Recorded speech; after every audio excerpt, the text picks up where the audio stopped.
Cinema মিন্ময়ের খাঁচা মুভির রিভিউতে সমস্ত রিভিউয়াররা একটা কথাই বলছে যে মুভিটা একদমই ভালো হয়নি, কিন্তু মিন্ময়ের অ্যাক্টিংটা ভালো ছিল। মানে এই সিনেমাগুলো যারা বানায়, মানে কি এদের আদৌ সিনেমা বানানোর কোনো ইচ্ছা আছে নাকি সিনেমা সম্বন্ধে কোনো আইডিয়া আছে? সিরিয়াস যে সিনস আছে, কিছু ওর ট্রমেটিক সিনস আছে, ও মদ খায় ইন্টেন্সলি, মায়ের কথা ভাবে যখন, সেই সব সিনসগুলোতে ওর মানে অভিনয় কিন্তু খারাপ নয়। বেসিক্যালি তার মুভিটাকে হিরো আলমের আপগ্রেডেড ভার্সন হিসাবে সবাই গণ্য করছে। তার মিউজিক ভিডিওতে তার অ্যাক্টিং গুলো দেখে ক্রিটিক্সরা বলছে যে তার দ্বারা অ্যাক্টিং হবে না। এই সমস্ত নেগেটিভ রিভিউয়ের পাশাপাশি কিছু শ্রেণীর মানুষ আছে যারা বলছে যে এই বেঙ্গলি ইন্ডাস্ট্রির নেক্সট সুপারস্টার এই মিন্ময়। আসলেই তার মুভিটা কেমন এবং সিনেমাপ থেকে হিরো সিনেমা পর্যন্ত সমস্ত কিছুই আজকের ভিডিওতে বিস্তারিতভাবে আলোচনা করা হবে, তাই ভিডিওটা শেষ অবধি দেখতে থাকো। 4টে লোক ছিল আমার সাথে, তার মধ্যে 2জন অর্ধেক সময়ের আগেই বেরিয়ে গেছে। আমি পুরো সিনেমাটা দেখলাম। আমার আজকে একটা জিনিস জানার আছে, এই গোটা বাংলা রিভিউ কমিউনিটিতে, গোটা পশ্চিমবঙ্গে আমি কি একমাত্র যে আজকে এই সিনেমাটার পাশে দাঁড়াতে গেছিলাম? কিন্তু এই ছবিটা না একদম এক্সট্রাঅর্ডিনারি হয়েছে, আবার না রোস্ট করার মতো হয়েছে।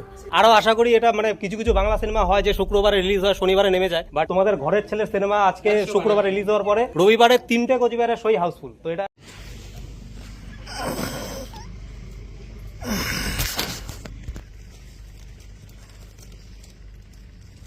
খাঁচার ব্যাপারটা জানার আগে জানতে হবে তার ব্যাকগ্রাউন্ডটা। সে কিন্তু প্রথমে তার কাজ শুরু করেছিল মিরাক্কেল থেকে। সেখানে সেই ক্যামেরার ধারণাটা, মানে কমার্শিয়ালি ভাবে ক্যামেরা কিভাবে ফেস করতে হয়, সেই ধারণাটা কিন্তু সে সেখানেই জেনে গিয়েছিল। 2013 সালে মিরাক্কেল আক্কেল চ্যালেঞ্জার 7-এ অ্যাজ এ কন্টেস্টেন্ট হিসাবে দেখা যায় এবং সেখানে সে উইনার হতে পারেনি। এবং আমাদের স্পেশাল পারফর্মার কুচবিহার থেকে সত্যি সত্যি হারকিউলিস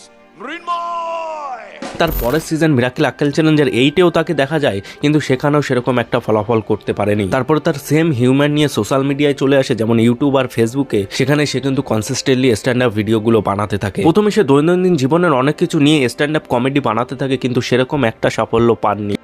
আসলে আমার বিয়ের ডেট, আমার বউ সব আমার মা ঠিক করেছে, তো তাই মাকে জিজ্ঞেস করতে হবে। হঠাৎ করে সে একটা স্ট্যান্ড আপ কমেডি বানায় পর্ন নিয়ে, এবং সেই ভিডিওটাই প্রচুর পরিমাণে ভাইরাল হয়ে যায়। কারণ একটাই, এই পর্ন সাবজেক্টটা নিয়ে সেই প্রথম ছিল বেঙ্গলি ইন্ডাস্ট্রিতে যে এই ভিডিওটা বানিয়েছিল।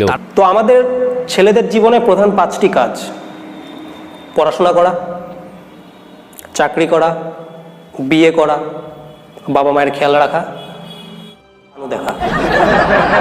তারপরে সে আস্তে আস্তে স্কিট ভিডিও বানাতে থাকে, যেমন ধরো টোটো কোম্পানি, কাবির সিং, এইসব ধরনের ভিডিওগুলো কিন্তু সেই সময় খুব ভালোই চলছিল। এবং সেই সময় সে স্ট্যান্ড আপ কমেডির সাথে সাথে এই স্কিট ভিডিওগুলো কিন্তু প্রতিনিয়ত বানাতে থাকে। এবং তারপরে একটা সময় আসে যখন ইউটিউব ভার্সেস টিকটক চলছিল, সেই সময় কিন্তু সে এই রোস্টিং জগতে চলে আসে এবং সেখানে কিন্তু সে নতুন ধরনের অডিয়েন্স পায় এবং সেই রোস্টিং জগৎ নিয়ে কিন্তু সে কন্টিনিউ করতে থাকে তার পরবর্তী জার্নিগুলো। আমরা ইউটিউবাররা ব্রেন খাটিয়ে স্ক্রিপ্ট লেখে, টাকা জমিয়ে ক্যামেরা কিনে কয়েকদিন ধরে শুটিং করে, রাত জেগে এডিটিং করে একটা কন্টেন্ট বানিয়ে ইউটিউবে আপলোড করেও ঠিকঠাক ভিউ পাই না। আর টিকটকাররা একটা মোবাইল সামনে রাখবে জাস্ট 15 সেকেন্ড তেরি প্যারি প্যারি দো। এরপরে সে এন্ট্রি নেয় ওয়েব সিরিজে। তার নিজস্ব ইউটিউব চ্যানেলে ধোয়াবাড়ি নামে একটা ওয়েব সিরিজও রিলিজ করে, যেখানে 4টে এপিসোড দেখা যায়। এই ওয়েব সিরিজের কোয়ালিটিটা সেরকম একটা ভালো ছিল না। গল্প বলো, স্ক্রিন প্লে বলো বা সিন বলো, সমস্ত কিছুই কিন্তু খাপছাড়া ছিল। এর জন্য তার প্রথম কাজটা মোটামুটি চললেও কিন্তু সেরকম একটা সাড়া পায় না। এবং ঠিক তার পরের বছরই সে আরেকটা সিরিজ নিয়ে আসে কমলেশ নামে, এবং সেখানেই কিন্তু সেই same quality, same screen play এবং সেম জিনিসই কিন্তু দেখানো হয়েছে। এর জন্য অডিয়েন্স কিন্তু সেরকম ভাবে তাকে সাড়া দেয়নি। যেমন আগের সিরিজের এপিসোডগুলোর ভিউজ ছিল 5K 6K, কিন্তু এখানে কিন্তু তার থেকে অনেকটাই কমে গেছে। এখানে 1.5 লাখ 2 লাখ ভিউজে কিন্তু আটকে গেছে। অডিয়েন্স কিন্তু তার এই কোয়ালিটি দেখে আস্তে আস্তে এখান থেকে সরে গেছে। এখানে সেই একই কোয়ালিটি এবং স্ক্রিন প্লের অভাব ছিল। এই সিরিজটিতে 2টো গানও রাখা হয়, কিন্তু সেই গানগুলো ওয়ার্ক করে না। এর জন্য সমস্ত এপিসোডগুলো কম ভিউজ পায়। কিন্তু মিন্ময়ের অ্যাক্টিংটাকে কিন্তু প্রশংসা করতেই হবে। তার অ্যাক্টিং স্কিল কিন্তু আস্তে আস্তে বেড়েই যাচ্ছিল। 2টো সিরিজে তার যেহেতু অনেকটাই অভিজ্ঞতা হয়ে গেছিল, তাই সবাই ভেবেছিল মুভিটা, মানে এই খাঁচা মুভিটাতে সেই ভুলগুলো শুধরে নিয়ে সেটাকে খুব উন্নত মানের, মানে খুব ভালোভাবে তৈরি করবে। তার ফ্যানেরা তার মুভিটা দেখার জন্য 2-3 বছর ধরে ওয়েট করে, এবং সেই ওয়েটের পরেও কিন্তু তাদের ভালো কিছু দেখাতে পারেননি। মুভিটাকে কিন্তু সবাই ক্রিটিসাইজ করে, কিন্তু সবাই প্রশংসা কিন্তু মিন্ময়কে করে।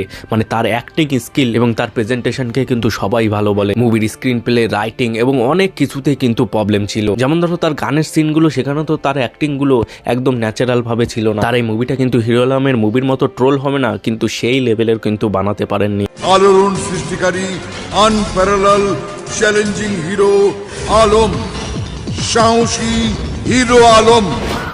দেখো মিনময়ের কিন্তু অনেক বড় একটা অডিয়েন্স আছে, সেটা ফেসবুকে বলো বা ইউটিউবে বলো। সেই অডিয়েন্স গুলো কিন্তু তার মুভিটাকে সেরকম একটা খারাপ বলবে, কারণ তারা কিন্তু তার ডাই হ্যাড ফ্যান এবং শুরু থেকে তার কাজ দেখে যাচ্ছে এবং তাদের কিন্তু সেটাই ভালো লাগছে। তাদের চোখে কিন্তু কোয়ালিটি, স্ক্রিন প্লে মানে সেরকম একটা জিনিস বাড়ছে না। এগুলো কিন্তু ক্রিটিক্সরাই ভালো বলতে পারবে, যেমন মুভি রিভিউয়াররা বলছে। ওভারঅল বলতে গেলে তার সিনেমাটা কিন্তু সেরকম একটা ভালো হয়নি, কিন্তু শুধু মিনময়কে বা মিনময়ের অ্যাক্টিং কে কিন্তু সবাই প্রশংসা করছে। সিনেমা মৃন্ময়কে আমার তুলনামূলকভাবে এই সিনেমার মধ্যে আমি বলে না পাঁকে পদ্ম ফুল, এই পুরো সিনেমাটা হচ্ছে একটা পা, সেখানে একমাত্র পদ্ম ফুল আমার সিনেমা মৃন্ময়কে লেগেছে। এটা একদম সত্যি কথা। কেউ কেউ বলছে টাকাটাই নষ্ট হয়ে গেল তার মুভিটা দেখতে গিয়ে। 4টে লোক ছিল আমার সাথে, তার মধ্যে 2জন অর্ধেক সময়ের আগেই বেরিয়ে গেছে। এবার যদি হিন্দি ইন্ডাস্ট্রির সাথে তুলনা করা হয় তাহলে দেখো এই যেমন ধরো ভুবন বাম, সে তার ঢিন্ডোরা সিরিজটা রিলিজ করে, সেটা যেরকম ছিল কোয়ালিটি সেরকম ছিল প্রোডাকশন, এবং সের কারণে কিন্তু মানুষের ভালোবাসাও সে খুব পায়। এর জন্য তো এক একটা এপিসোডে 40 মিলিয়ন 50 মিলিয়নও ভিউজ চলে আসে। তার কারণে কি হয়, পরবর্তী এপিসোডগুলো কিন্তু সে ওটিটি প্ল্যাটফর্মে বেচার সুযোগ পায়। যেমন ধরো তাজা খবর, সেটা হটস্টারে বেচে দেয় এবং সেই সিরিজটাও এতটাই ভালো হয় তার পরবর্তী সিজনও চলে আসে কিন্তু হটস্টারে, মানে তাজা খবর 2। মানে সে কিন্তু তার কোয়ালিটির সাথে আপোষ করেনি, এর জন্য তার সিরিজগুলো কিন্তু পরপর আর হটস্টারে আসতেই থাকে। এবং রিসেন্টলি তার সেই ঢিন্ডোরা সিরিজের ঢিন্ডোরা 2ও তো বড় প্ল্যাটফর্ম নেটফ্লিক্সে বেচে দেয়। মানে তার পপুলার শো ঢিন্ডোরা কিন্তু এখন নেটফ্লিক্সে আসতে চলেছে। তার এই ঢিন্ডোরা শো নেটফ্লিক্স কেন কিনল? কারণ একটাই, এখানে অডিয়েন্স, তার কোয়ালিটি সবকিছুই কিন্তু তার এই ঢিন্ডোরার মধ্যে দিয়েছে। এর জন্য কিন্তু সমস্ত ওটিটি প্ল্যাটফর্মগুলো উঠে পড়ে লাগে তার ওই এপিসোডগুলো কেনার জন্য। আরেকটা সব থেকে বড় উদাহরণ এই আশিস চাঞ্চালানি, তার এই একাকী সিরিজটা সে ইউটিউবে রিলিজ করে দেয় ফ্রিতে। সে বলেছে আমার যত সেভিংস ছিল সমস্ত সেভিংস এই একাকিতে লাগিয়ে দিয়েছে। बहुत पैसा लगा यार, जो कुछ भी पैसा लास्ट 2 साल में मैं कमाया वो तो सब इसमें गया ही गया, प्लस मेरा ब्रांड वर्क रुक गया क्योंकि मेरा ध्यान उधर था। কিন্তু সে কি তৈরি করেছে, একটা পপুলার সিরিজ, যেরকম কোয়ালিটি সেরকম অ্যাক্টিং, এবং এর জন্য তো তার ফ্যানরাও প্রচুর পরিমাণে ভালোবাসা দিচ্ছে।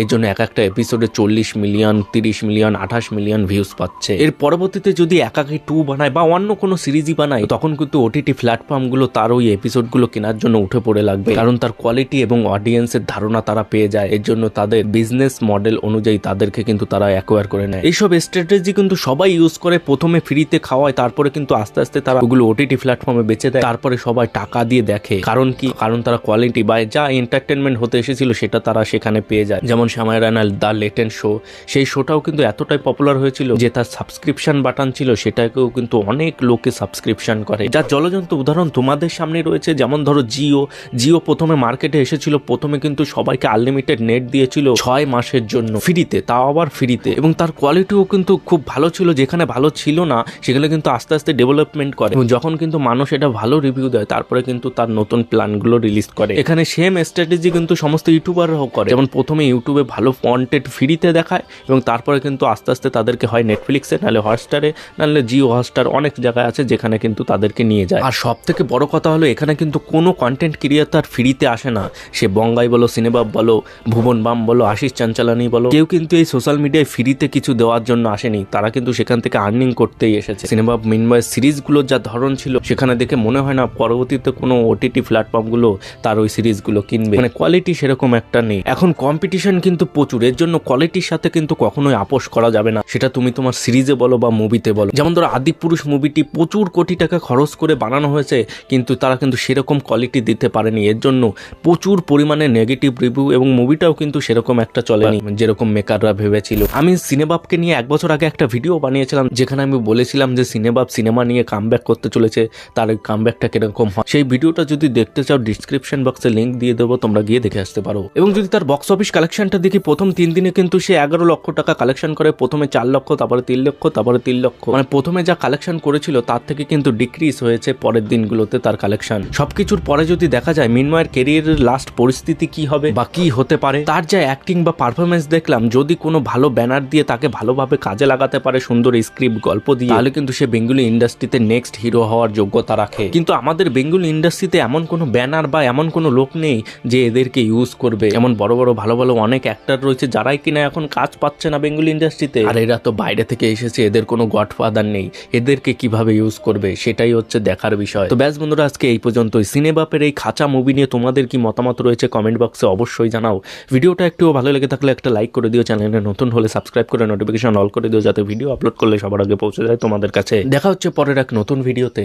বাই।